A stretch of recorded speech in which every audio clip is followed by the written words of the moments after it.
first quad-core tablet, the Asus Transformer Prime, launched in December 2011, but the adoption rate of quad-core on tablets since then has been slow. The new Acer Iconia Tab A510 marks only the third tablet to use a quad-core CPU and is actually the first made by someone other than Asus. But with the Asus Transformer Pad TF300 currently priced $50 cheaper than the Acer, is the A510 even worth considering?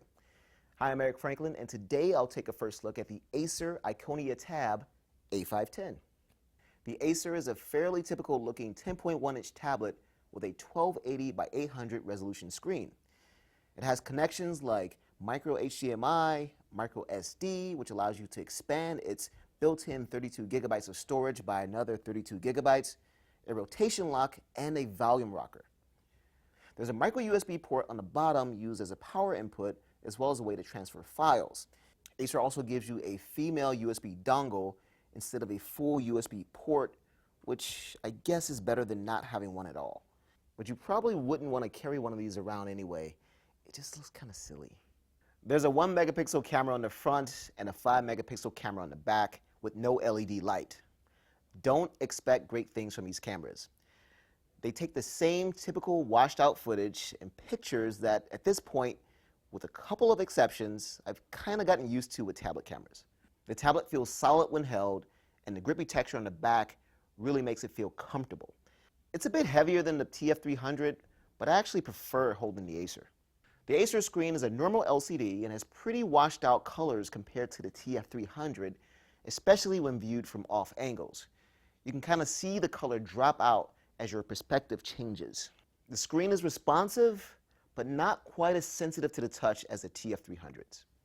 The Acer ships with Ice Cream Sandwich, and when navigating the OS, you get that great 60 frames per second smoothness.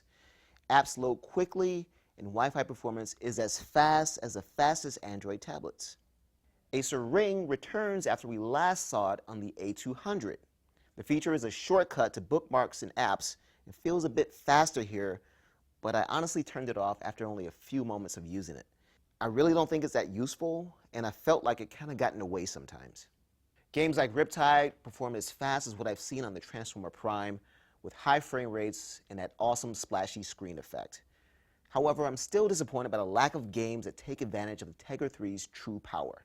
1080p movies played smoothly and looked appropriately, well, high def. With the A510, you're paying $450 for a 32 gigabyte quad-core tablet, and while that would have been impressive even a couple of weeks back, now with the TF300 out there, you can get pretty much the same features with better screen performance and better camera for $50 less. The A510 isn't a bad tablet by any means, and it's actually one of the most comfortable tablets I've ever held. It's just kind of difficult to recommend when there are better performing and cheaper options out there.